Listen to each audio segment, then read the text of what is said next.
Great. So, welcome to this very first live chat that I'm doing here on YouTube. I will be addressing questions to ask yourself if you're considering leaving your relationship, if you're currently having doubts, if you're currently wondering what the next step is, and you're kind of confused. And today's video was really inspired by a lot of requests on Instagram from people who are having doubts. And I thought I'd share about this specific topic because that's also something that I struggled with in the past in my now 15-year relationship with my husband, Dennis. And if you're coming from Instagram, you know about our ups and our downs, you know about when we had doubts, but I never really shared very specific questions that I would have loved to ask myself when we were in doubts, and questions that I typically would recommend that you ask yourself if you're in that situation and in that in between. You might be currently experiencing challenges, maybe differences, and there's so much that can happen in a relationship. So, of course, it's very common to have doubts. So, I hope that today's video will address um, some of the essential questions that you can ask yourself so that you can more confidently define your next steps and go, what can I do about this situation? Um, if you're new here or you're new on my social media channels, I'm Alex. I'm a life and relationship coach, and I help both couples and individuals live a healthier, happier life and love life specifically. So, this specific channel on YouTube will be all about providing educational content, debunking myths. You know that if you're on Instagram, you know I do that a lot. Offering insights that I wish I knew sooner, and maybe even some sneak peeks from my now 15-year relationship, a little bit of the behind the scenes. So, very excited to kick this channel off with this live video. And I will say that this is a live video also that I can respond to comments if there are comments, and also if there are questions specific to this topic. I'm very happy to look over the chat, keep an eye on that. You do need to be subscribed to the channel to be able to comment, so just make sure that you are subscribed if you want to leave a comment on this live chat. So let's get started. I will say that, just as a disclaimer, and as with any relationship advice that you ever hear, whether it's from family, friends, the internet, me, really take into account context. How is your situation? What is going on in your relationship? Really, really important to know that no relationship is black or white. There's a lot of gray space, gray area, a lot of nuances, and every situation, every relationship, every partner is different. So, whatever I'm going to share today, please go kind of applying it to yourself and going, how does this apply to me? So I'll give you general guidelines and specific questions, practical questions that you can ask yourself. But I'd always recommend to go, how does this also apply to me in the context that I am in the situation that I am in? Really, really, really important, because sometimes we can get sidetracked with information that we hear, and it's not always easy to go and determine what works for us. So I really hope that these questions will give you clarity, and without further ado, let's get started. All right. So, first things first, I want to start with the very first thing that you do want to make sure if you are considering leaving your relationship or are considering staying in your relationship is, are we both willing to make this work if we were to give it another chance? And I'm saying willing because willingness is really important. We can't force our partner who has maybe checked out to stay in the relationship, just like it is a conscious choice from our side to stay in a relationship, maybe rebuild trust, maybe learn to do things differently, maybe handle conflict differently. If we choose to stay, that becomes a choice, but it does have to be something that we're both committed to, we're both willing. And I say this first of all because whatever I'm going to say next assumes that you are willing to be open to the opportunity or to the um, let's say option of continuing, and you're willing to see what you can do about it. But first things first is, are we both willing to make it work? And I was mentioning about a partner, for example, being checked out or not being willing to make it work. That's kind of a tricky situation because, as one of my mentors says, um, even as we coach clients, is we can't be more ambitious for someone than they are ambitious for themselves. Meaning, we can't force someone to be motivated to put in effort. We can't force someone to make change if they're not willing to make changes. So that's the first thing, is how willing are we to even put in more effort in this relationship? And that is from my side, but also on my partner's side. We can always have conversations about willingness and, why is there resistance there? I'm not saying it's a black or white thing, and I'm not saying, if my partner is not willing, then that's it, we're done, and I should stop looking at this video, right? That's not the point. The point is to say, how willing are we? And if we are not, or if there's some, let's say, doubt there, can we clarify that first? Can we make sure that we're both, kind of willing to at least put in the effort if we're going to put in more effort? And again, knowing that we can't be more ambitious for someone than they are for themselves. We do need a sense of agency from both sides. So that's first things first. We can get that out of the way. And then we can start to ask ourselves, do we want similar things? And I do not believe that you have to be similar in order to make it work. If you've been following me on Instagram, for example, you know that Dennis and I are very different in our personalities, in our interests, in our communication styles, in our hobbies, just like so many differences. But you do want to make sure that the fundamental, let's say, differences are being addressed. Fundamental differences can look like wanting something casual versus wanting something long-term and something serious. Fundamental difference can look like one of you wants kids and the other doesn't. One of you wants to get married at some point and the other is just like, that's a no-go. So that is something that you do want to look at in terms of like, do we have a similar vision? It's not like we have to have every single thing figured out, but at least the fundamentals, like, do we have a similar idea of where this relationship is heading and what we want in the future? And that is one of the, let's say, most important things as a couple, is to know, are we in this together and are we seeing more or less a similar vision in the future? And this also helps to answer the question, are we compatible or not?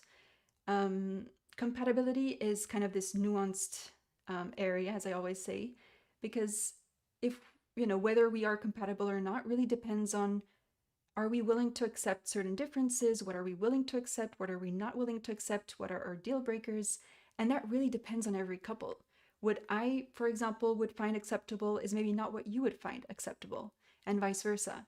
And so compatibility is very subjective in a way, and it comes down to these fundamental differences. If I want kids and Dennis does not want kids, or vice versa, then that's a big topic. That's a topic that we do want to make sure that we are more or less aligned on it, if we want to make it work. And that is something that I've seen couples kind of work around, kind of go, well, let's give each other a timeline. Let's see kind of how things evolve. Again, it's a question of like, what are we willing to accept when we have differences? Can we find an agreement? Are we willing to accept something where we are fundamentally different? It can be. Or are certain things a deal breaker and therefore, considering leaving is actually very legit? So that's another, let's say, bucket of, let's say, questions that I would recommend asking yourself. And maybe to give you a little bit of background, Dennis and I, for example, were not on the same page when it came to when we would get engaged, and kind of like next steps. So that was always a topic for years and years and years. It was like, we're not on the same page. I want to kind of get engaged and married earlier, and he kind of saw things very differently. And so it kind of came to the point where we really had to have these big conversations around, well, how do we still see things? Like, do you still believe in marriage? Do you still believe in getting engaged? And that was not the question. Like, that was starting to become more and more clear that that is what we wanted, but it's just in terms of timeline that it wasn't working out the way I wanted it to work out. And so that was a question that I had to ask myself. Am I willing to stick, to this relationship, although I might not get engaged as quickly as I thought, married as quickly as I thought, etc., etc. And it was a big, big question. It was another big question as well. And to kind of wrap that up, we did we did come to an agreement. We did reach an agreement, and we said, all right, can we kind of check in after a certain amount of years, how we're doing, and understand why there is resistance as to the timeline. And we did long distance, so there was a lot of different things, but it did come to these really important conversations that we did want to have, to define kind of the vision, the future kind of that we saw together.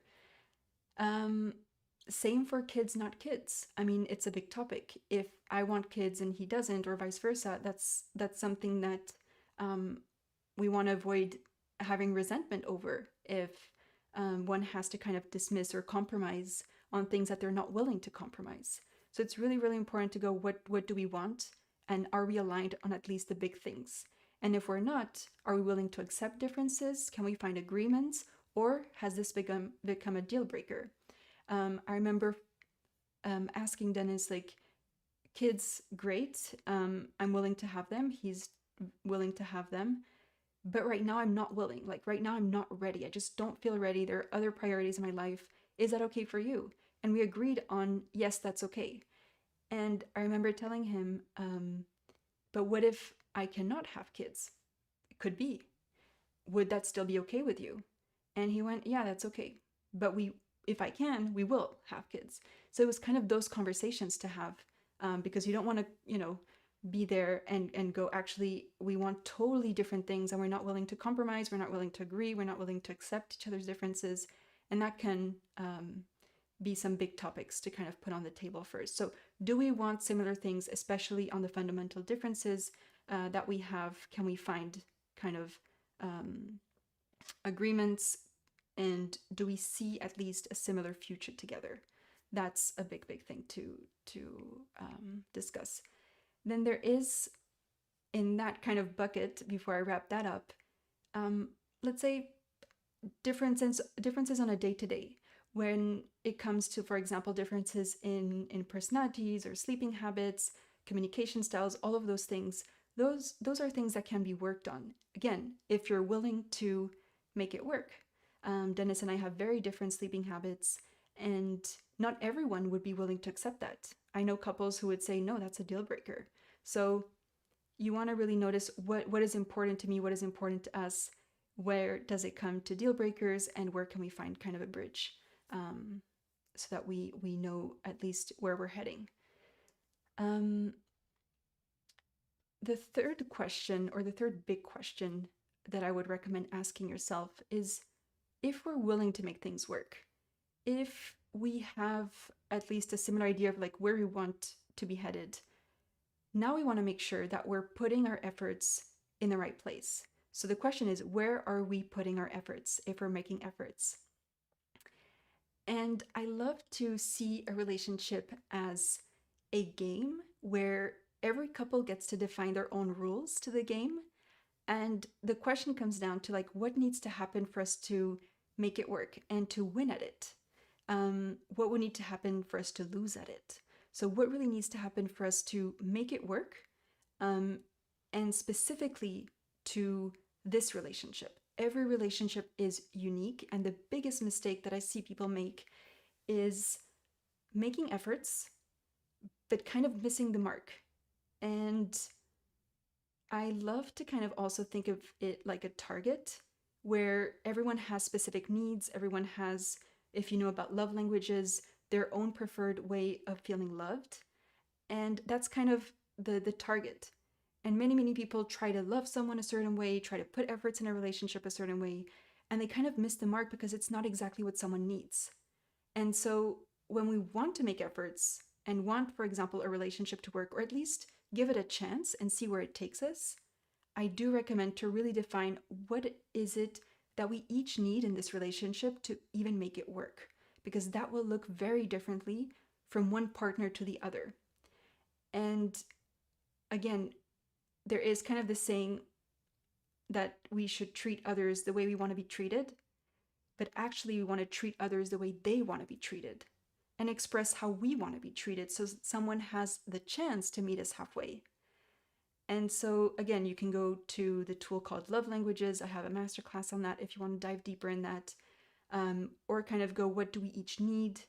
Because people don't leave a relationship when their needs are being met. So if you think about that, you can go, what needs, for example, are not being met right now? Am I making efforts in my relationship that are not being recognized? Or is my partner, for example, making efforts that I'm not recognizing because I haven't expressed clearly what I needed, or because they think they know what I need and it's not really clear?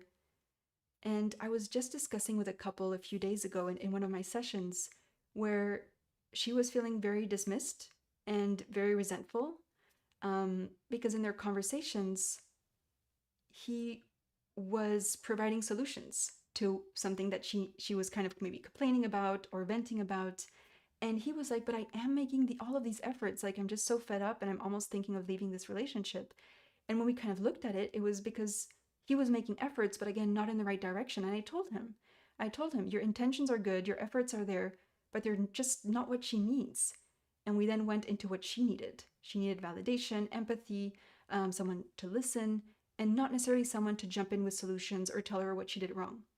And again, that's the way he wants to be treated by someone, very solution oriented, all of that. But in certain situations, that's not what she needs. And so the question is, are we putting our efforts in the right place? Do we know where to put them? And really imagine, let's say, a relationship being a game. So we need to define the rules of the game. And that target that I mentioned before, are we so clear on what needs to happen for us to feel fulfilled, for us to feel safe in this relationship, for us to feel connected, for us to feel loved? And if you are looking to kind of pinpoint your needs, identify them, be able to express them for you and your partner, definitely check out the masterclass that I have called Aligning Needs. I'll link a lot of resources in the description. But basically, you want to make sure that you're putting your efforts in the right place, because that's a big mistake that I see people make. And it's very exhausting, it's very draining to make efforts and that not being recognized on both sides. So third question, let's say that big question is, where are we putting our efforts? And basically, do we know where to put our efforts? Are we defining the rules of our game? Next question is, what are my reasons to stay? And from observations and from personal experience, I've seen there are healthy reasons and unhealthy reasons, let's say. Healthy reasons would, for example, look like, well, my partner is supportive. They're actually really caring. They're very family oriented, and that's something I value. They're loving and they do make efforts, for example. They're at least willing to make things work, and that really gives me hope. On the unhealthier side would be if I'm acting more out of scarcity in terms of like, I'll never find anyone else, and that's why I'm sticking to this relationship. Or thinking that things will get better with time and no actions. So I hope that time will just solve things. Or I hope that reaching a relationship milestone will solve a lot of our issues, like getting married, getting engaged, having babies. I know I thought that before, and I learned that the hard way, that getting engaged or getting married didn't really change much. It did give me a high at the beginning, but then kind of reality kicked again. And it was like, if we don't actively address things, then things won't really, get better if there are challenges. So what are my reasons to stay? Is it out of, let's say, scarcity, like I mentioned before, or is it really because there is a lot that I value in this relationship? And so you basically want to ask yourself, is what I'm getting in this relationship worth what I'm not getting? Because no relationship is perfect. No relationship is just smooth all the time. We go through stages. If you've heard of the honeymoon stage, there's another stage called the power struggle phase. If you've been in my master classes, you know what they look like. But basically, we go through stages. Emotions fluctuate. On days we get on well with our partner, and on other days we have challenges. And so we do want to see, is what I am getting really worth what I'm not getting? And if I'm not getting something really important, are we actively working on that? So is my reason to stay, let's say, on the healthier side, meaning that I see hope, my partner is a good person, they are loving, they are willing to make things work. So that is something that you do want to consider. What are my reasons to stay? And when Dennis and I were going through our rockiest times, and we did almost break up twice, once at around like the 2-3 year mark, and once around like the 5 year mark. That was a big crisis for us. We realized that we were going to commit to this relationship and actually stay, because we realized that basically the reasons we were going to leave the relationship could potentially come up in other relationships. For example, miscommunication. For example, differences. For example, unmet needs. So the question was like, do we want to learn how to deal with all of these things in this current relationship, or are we okay with starting over? And so I'll put that kind of in the healthier side, because it was a lot about learning and growth and kind of committing to each other and going, let's give this one a try before potentially leaving. And if we see that it doesn't work, then we will give each other, let's say, a timeline, or let's agree on something and let's go, well, if this doesn't work and we really put in all of the effort, then that's it. That might be the end of our story. So it came with a lot of awareness and kind of awareness building on that too. And that kind of leads me to the next question. So I just mentioned, what are my reasons to stay?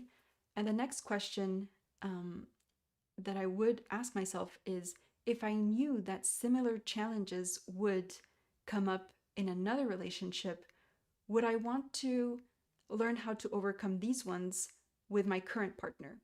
So I just mentioned, in my case, miscommunication, unmet needs, differences that might come up in a different level, different way with someone else, because you are kind of in a relationship. You are bringing people together who do come with their own baggage, do come with their own differences. And the question was like, am I willing, for example, in this situation, am I willing to learn how to bridge differences, communicate better, all of that with this specific person? So will I choose this specific person? I could have gone and done that with someone else. So that was actually a choice to go, do I see myself learning how to overcome challenges with this person if I knew that I would experience similar challenges in a next relationship? That was a big question I think we really asked ourselves. And it went kind of back to, are we willing to kind of start over, knowing that every relationship comes with challenges and no relationship is perfect? So again, kind of coming back to that, and choosing each other in a way. Then, or let me just take a sip of water before and of course, if there are any questions, I'm happy to answer them. Just make sure that if you comment, or if you want to comment or ask a question, you just need to be subscribed. That's it. Then you'll be able to drop in the comments. All right, so I'm gonna start to come to the last portion of questions, because again, I want to make this as practical as possible and also be mindful of your time here. There is a big portion in relationships where we do need to look at, how am I showing up in my relationship? That's a big question in a sense, and I'll kind of give you sub-questions to make it even more practical. But like, how am I potentially influencing this relationship? How, what is my role in this relationship? What role do I play? How do I show up on a day-to-day basis? Because there is something that I wish I had understood much earlier. that we are basically the common denominator in all of our relationships. And if we look at it through that lens, we start to see what patterns do I bring to my relationship, meaning what, you know, how do I show up? How do I communicate? How do I deal with triggers? How do I deal when I'm very upset and big emotions come up? How do I approach differences with someone? How, do I have healthy boundaries? Meaning, am I very clear on what I'm willing to tolerate and what I'm not willing to tolerate? Super, super important to also see kind of that every relationship does hold up a mirror in a sense. And how we show up and how we respond to situations is a big indicator of how we will also respond in another relationship. And so you want to start kind of seeing, again, kind of going to patterns. It's not that there's something wrong with us if we're not dealing with something in a healthy way, um, but it's what pattern do I bring? Patterns are something that we can break, is something we can change. Um, to give you an idea, in our relationship when we were at our rockiest times, I used to think Dennis was just too different, that he took me for granted, that he was not making efforts. And that really scared me. I was like, my needs are not being met. And I started to be attracted to other people. And I speak about this on Instagram. Um, I'm sure I'm going to speak a lot more about it here on YouTube as well. So definitely stay tuned. But there, I wish I would have also seen my side of it. And I kind of realized that a bit later, where it was like, how am I actually communicating about my unmet needs? Am I aware of my unmet needs? I used to suppress them. I used to think that my needs didn't really matter or that I didn't want to bother. I would typically avoid conflict. I would think conflict is bad. And so that's the pattern that I was bringing to this relationship. And patterns are behaviors that we repeat. And so that is kind of the baggage that I was going to bring to any other relationship.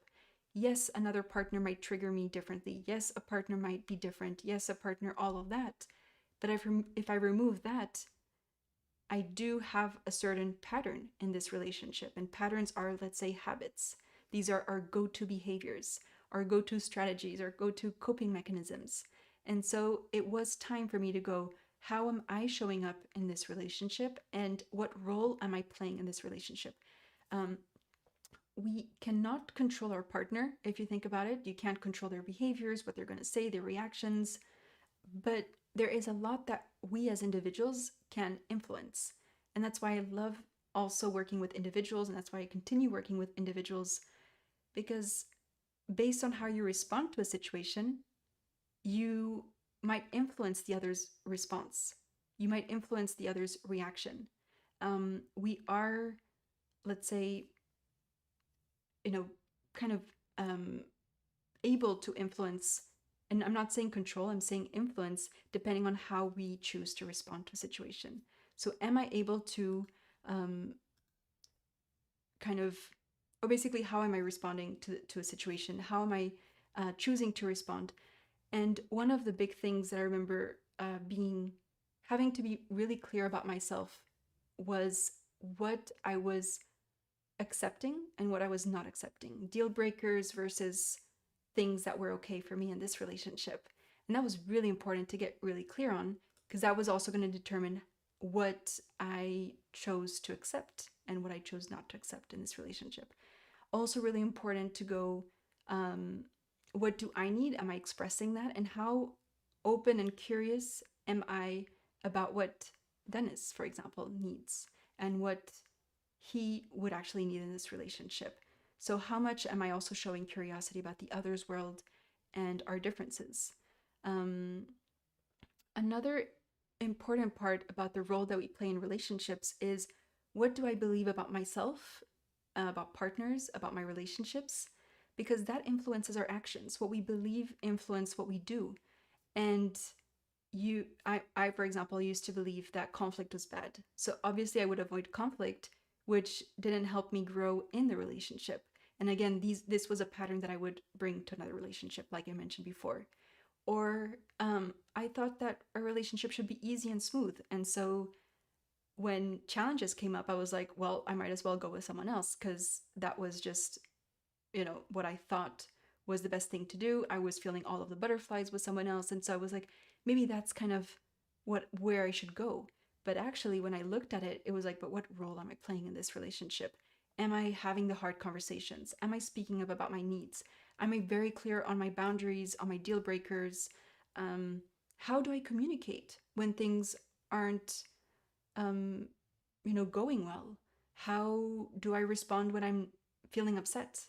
And so all of these things were kind of part of my patterns, and really, really important to know that these will, in one way or another, show up in any other relationship, guaranteed. Just maybe at different levels because we might have a different partner.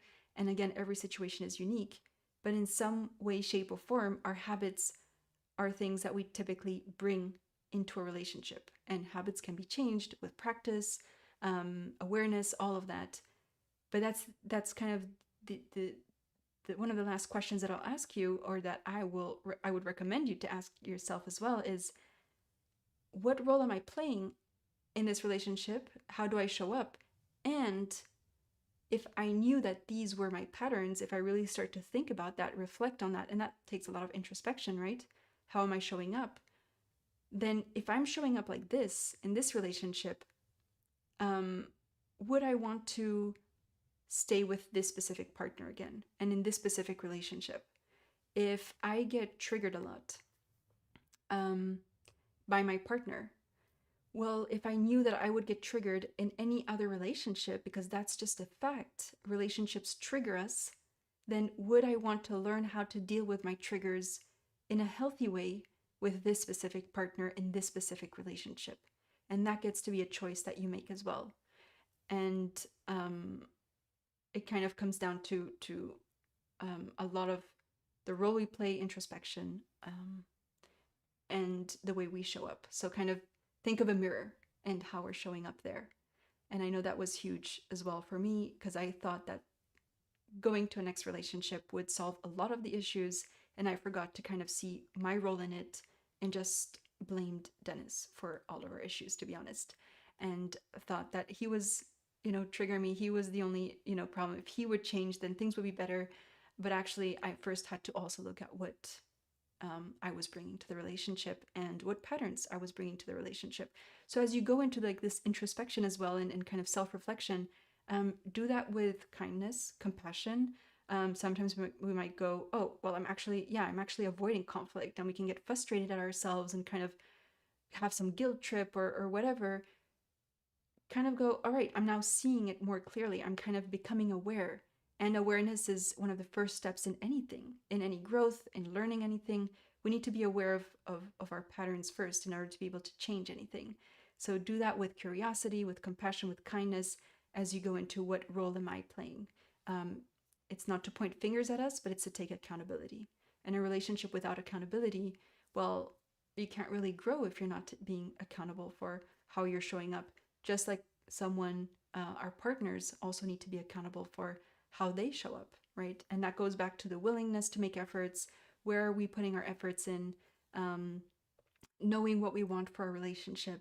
And so all of these different questions are really here to guide you as to what you want, what you don't want, your role, your partner's role, the willingness that you both have, and where you're actually putting efforts, and potentially defining where you're going to put your efforts in if you do decide to give it a chance. Now, all of these questions are here to give you some clarity, but I know that if you are at a crossroad and you're like, should I leave or should I stay? There is something really useful that I've found. And again, depends on your answers, of course, to these questions. But it's if you are willing to give your relationship a chance for all of the good reasons, and all of, because you've been journaling on these different questions, let's say, I do recommend to make sure that it's very clear what you concretely are going to do from both sides to make things better, and give yourself a timeline to work on that. Because new habits, new efforts do take practice and time. So not time alone, but actually practice.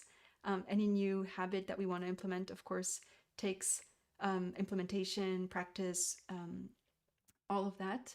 So it can be really helpful to give yourself a timeline and go, let's see how we develop this new skill, or how we're able to communicate better if we do this thing, or how things evolve if we, now that we've reached an agreement on XYZ thing, and give ourselves, let's say, 3-6 months to kind of see how this evolves and check in with each other in between. That can be really, really helpful to see if there is growth, if there is commitment, if there is, space to learn before kind of making a big decision that can be really, really haunting at times. I know how much sleep I had lost when I was trying to decide. And I wish I would have given myself more like a timeline and gone, can we work on this for, like, let's say 6 months? This is what's really important for me. This is what's really important to you. And can we see where this takes us? And of course, I'm assuming that you've answered the very first question. Is there a willingness? Are we, clear on what we want for our relationship? Are we headed more or less like in the same direction? And take it from there. So a few last things that I'll leave you with, some maybe last thoughts and insights. 3 key things that I'll leave you with. The first one is, again, if there is the willingness, there's a lot that you can do. Not just the intention, but if there is also willingness to make it work and willingness to put in the efforts, willingness to give yourselves time to do, to make things better, to be healthier versions of yourself, to handle things differently, for example, better conflict, for example, there's a lot that you can do.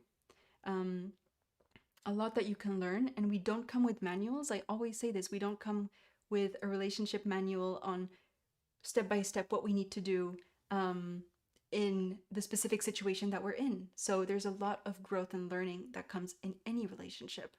So if you're both willing to give this a shot, then there's a lot that you can do, a lot that you can grow with, and a lot that you can learn from.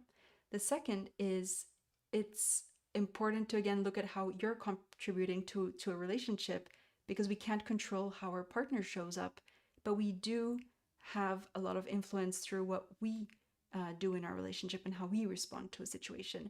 If I'm, for example, very clear on what my deal breakers are, then that will also influence the relationship. My partner will know, well, if I do this XYZ thing, that I know that it will compromise our relationship. And so it really sets the tone, and I love to speak of standards. We get to set the standards for our relationship and, again, have conversations with our partner on what the rules of our game are. And the third, and I'm seeing that there's a question, so I'll get to it in a second. The third is, if we give this relationship another chance, what are we concretely doing? What are the action steps? What are the things that we commit to on each side? It's not, you need to do this, and if it's not only you need to do this, it's also, this is what I'd love to see. Are you willing to make it work? Are you willing to, can we come to an agreement? What do you expect from me? And this is what I'm committed to doing better, for example. So there comes the accountability piece, because time alone isn't enough. If there isn't something concretely being done and being addressed, then time is kind of putting something under the rug, especially if it's something important. Love alone isn't enough. And I've said this over and over again on Instagram, if you're following me there too, is love becomes a choice and requires actions, requires skills. And so just the feeling alone won't be enough, because emotions fluctuate, and that will be the case in any relationship. So again, if we choose to stick in this one, what actions are we taking? And what are we concretely doing? And ultimately, the decision to stay or leave is, of course, up to you. But answering these questions very honestly, hopefully will give you direction and also give you some more clarity, so that you can take a decision from, or take your next steps from, a place of peace of mind, confidence, rather than anxiety and confusion, since I know that's typically the state that we're in. And so hopefully you can start to get answers by asking yourself these different questions. I hope these give you food for thought. I will check the comments and see if I can reply to a few questions. All right. So let me answer this one. Do you ever regret being in a relationship with someone different from you? How did you decide when to have kids? That's a really good question. So I believe that we can learn a lot from being different. And I'm saying this with hindsight because when you're different, you're like, we're too different sometimes, or it would just be so much easier with someone who's similar. I don't see something wrong with being with someone similar, but I do know that I've grown so much with being with someone different. And so for me, the benefits of being with someone who's just very different has it has just, is proportionally, um, you know, for me at least, has made me grow so much compared to if he were similar. Again, we are similar in certain areas. We do have similar values, and stuff, but we are different in just so many areas. And so it actually forced us to really find agreements when we chose to stick together and be together. And so, in my personal opinion, I feel like, when you have differences, you have a choice. Either you accept certain differences, you reach agreements, or it kind of becomes a deal breaker. In our situation, we have been able to reach agreements, and we've learned so much from each other by being curious about each other's differences. And I think that's been huge, is kind of unlocking that level of going, wow, we're different, but this is how we can remain close and remain connected and feel like a team despite the differences. That's been like a huge eye opener for us to be able to unlock, let's say, over the years, and go like, how can we even reach agreements? How can we overcome these differences? Because that's made us stronger. I know maybe that sounds a little bit how do you say that, cringy, but it's true. It's true. Differences have made us stronger in a way, because they really force us to go, how can we look at our differences without becoming enemies because we're different, right? If I have a specific way to communicate and he has a very different way to communicate, well, when there's a fight, how do we communicate in a way that we still feel connected by the end of the day? So that's been huge for us, and in our own growth, we've learned a lot from being different in so many ways. Let me know if that answers the question as well, or if you have any follow-up question there. And another question, how did you decide when to have kids? That's a good question. I think that's kind of been something that we both kind of knew we wanted. We did have conversations about it, but then the conversation was like, do we really want them? Because that's also something that we just see people have. People have kids, people get married, and all of that. And the question almost became like, what do we want? And kind of redefining the rules of our game. And in that, we had a conversation of, well, kids, yes, but when? Like, are we willing to be flexible in the timeline? Just like we were flexible with the timeline of getting engaged and getting married. And so I'd say we decided pretty early on that we would be open to having kids. Because I know that can be a big deal breaker for a lot of people. But then the question was like, if I'm not able to have kids, or if you're not able to have kids, then what do we do? Are we still okay with being in this relationship? If I don't want to have kids right away, are we still okay with that? And so that became a choice of saying, yes, we're flexible to kind of push that further down the line because we have other priorities. And if it never happens because of just circumstances that we have no control over, then that's going to be it. But if we have the choice and if we can, then we will have kids. So let's say it was pretty early on, but it was more of that conversation. Timeline, what if we can't have kids?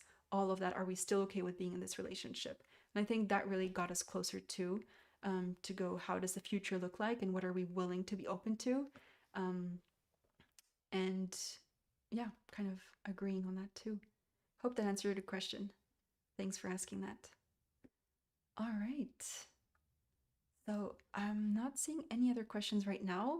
I will check the comments in the replay of this video. This is again the very first one that I do. So thank you so much for being here. I hope these questions can guide you as much as I wish they had guided me in the past. And I appreciate you for watching. I appreciate you for being here on a Sunday.